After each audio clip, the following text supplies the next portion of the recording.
అందరికీ నమస్కారం. నేను మీ గోపాల్ అయ్యంగార్. శ్రీమతి రామానుజాయ నమః. 15వ తారీఖు డిసెంబర్ నుంచి 21వ తారీఖు డిసెంబర్ వరకు మేషరాశి నుంచి మీనరాశి వరకు వార ఫలాలు ఎలా ఉందో ఈరోజు మనం తెలుసుకుందాం.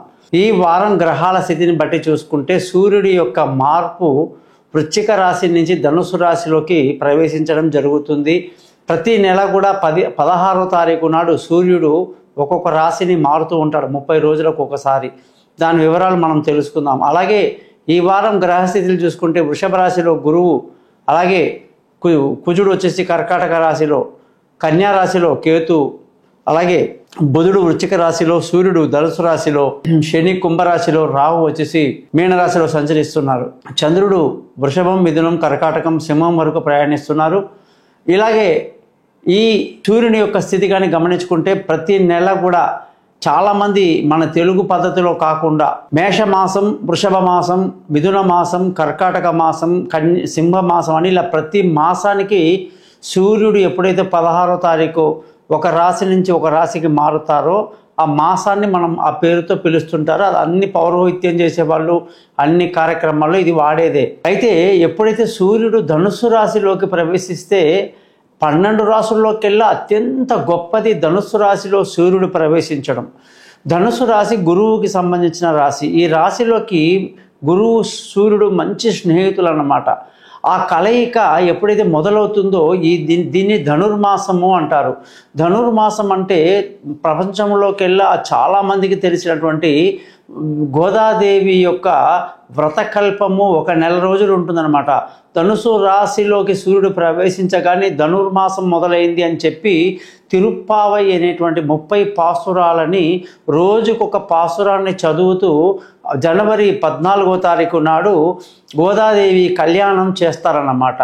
ఒక ఆళ్వారులు అంటే గోదాదేవి ఆండాలమ్మ తన యొక్క జీవిత లక్ష్యం కేవలం నారాయణుణ్ణి వివాహం చేసుకోవాలి అనే తపనతో ఆవిడ చేసినటువంటి ప్రయత్నమే ఈ తిరుప్పావై 30 పాసురాలు.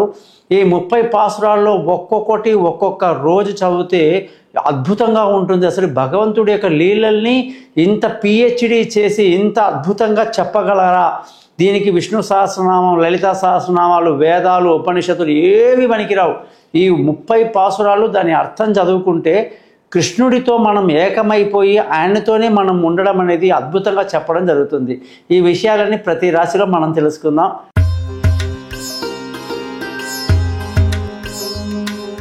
మిథున రాశి వాళ్ళందరికీ 15వ తారీఖు డిసెంబర్ నుంచి 21వ తారీఖు డిసెంబర్ వరకు వారఫలం ఎలా ఉందో ఈరోజు మనం గమనిద్దాం.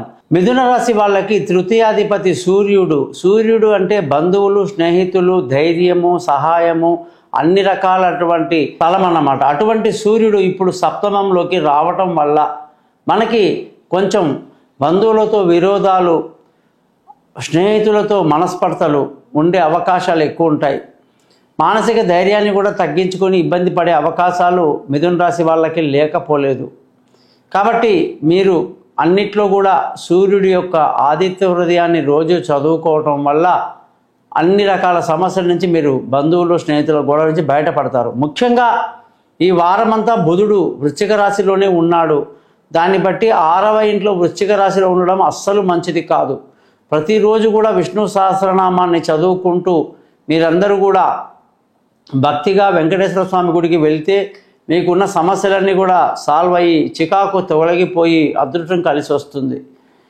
మీరందరూ కూడా మీ జాతకాలు తెలుసుకోవడానికి కోసం నేను ఇచ్చిన 5 నెంబర్లో మీ date of birth, time of birth, place of birth పంపించండి. మొత్తం క్లియర్గా ఈ జాతకం గోచారం బాగాలేకపోతే జాతకం బాగుందా లేదా చూద్దాం. క్లియర్గా మీకు చెప్పి 20 నిమిషాలు రికార్డ్ చేయించి జాతకాన్ని మెయిల్ చేస్తాను. అలాగే మీరందరూ కూడా విలువైన వస్తువులు, భూములు, ఇల్లు, వాహనాలు ఇలాంటివన్నీ కూడా కొనడానికి ఇప్పుడు అనుకూలంగా లేదు. అది కూడా జాతకం చూడాల్సిందే. తల్లి ఆరోగ్యం పట్ల కూడా కాస్త బెంగ ఉంటుంది కొందరికి, అది కూడా మనం జాగ్రత్త తీసుకోవాలి. సంతానం విషయంలో మాత్రం అష్టమంలో ఉండిపోయింది పరిస్థితి. కాబట్టి అష్టమ శుక్రుడి వల్ల తెలివి తక్కువ నిర్ణయాలు తీసుకోవటం, చేయకూడని పని చేయటం, దూర ప్రయాణాల్లో ఇబ్బంది పడడం, అనుకున్న కాలేజీలో సీటు రాక పిల్లలు, విద్యార్థులు ఇబ్బంది పడే అవకాశాలు, పిల్లల విషయంలో ఆందోళన అనేది ఈ మిథున రాశి వాళ్ళకు ఉంటుంది. కాబట్టి ఇలాంటి విషయాల్లో కూడా జాగ్రత్తలు తీసుకుంటూ రోజు విష్ణు సహస్రనామం ఆదిత్య హృదయం చదువుకోవటం మంచిది. ఆరోగ్యం పట్ల ఖచ్చితంగా శ్రద్ధ వహించాలి. చిన్న చిన్న అనారోగ్య సమస్యలు వెంటాడుతుంటాయి, రుణ బాధలు కూడా వెంటాడుతుంటాయి. అలాంటి విషయాల్లో మిథున రాశి జాగ్రత్తగా ఉండాలి. భార్య భర్తల మధ్య చక్కటి సయోధ్య కలిగి ఉండాలన్నా, ప్రేమికులు సంతోషంగా ఉండాలన్నా, దూరంగా ఉన్న భార్యాభర్తలు కలుసుకోవాలన్నా గురు మంత్రాన్ని చాలా రెగ్యులర్గా చదవాలి. మిథున రాశి వాళ్ళకి బుధుడు రాస్యాధిపతి సరిగ్గా లేడు, ద్వితీయాధిపతి చంద్రుడు ఓకే, తృతీయాధిపతి సూర్యుడు బాగా లేడు, చతుర్థాధిపతి బుధుడు బాగా లేడు, పంచమాది శుక్రుడు బాగా లేడు, షష్ఠ్యాధిపతి కుజుడు బాగా లేడు, సప్తమాధిపతి గురువు బాగా లేడు. ఇలా అన్ని వరుసగా నెగిటివ్ వస్తున్నాయి. పార్ట్నర్షిప్ దెబ్బతినే అవకాశాలు ఉంటాయి, జాగ్రత్త వహించాలి. పెళ్ళి కాని వాళ్ళకి ఇంకా కొంత టైం పడుతుంది. శని మాత్రం భాగ్యస్థితిలో ఉండి అదృష్టాన్ని కలిగించాడు. శని యొక్క అదృష్టం వల్ల తల్లిదండ్రులు పెద్దల నుంచి వచ్చే ఆస్తులు సపోర్టు బాగా లభిస్తుంది. ధర్మ మార్గాన్ని ఆలోచిస్తూ ముందుకు వెళ్తారని కూడా శని యొక్క అనుగ్రహం వల్ల చెప్పాలి.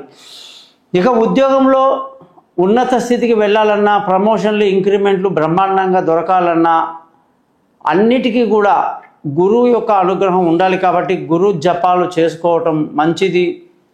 జాతకాన్ని బట్టి వాళ్ళకు జరిగే దశని అంతర్దశని బట్టి ఉద్యోగంలో కూడా మంచి చెడు జరుగుతూ ఉంటుంది, అది గమనించాలి.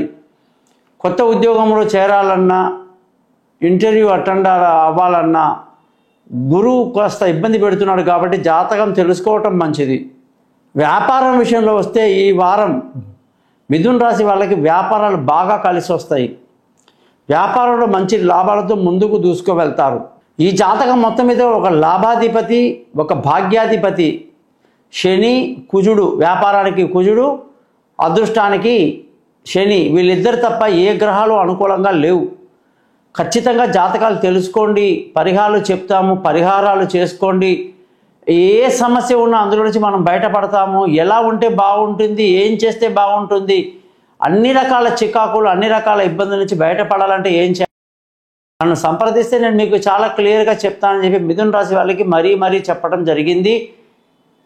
ఖర్చులు ఈ వారం అధికంగా ఉంటుందని మిథున రాశి తెలియజేస్తూ తప్పకుండా మీతో మాట్లాడతాను. నమస్కారం. గోపాలయ్య గారు.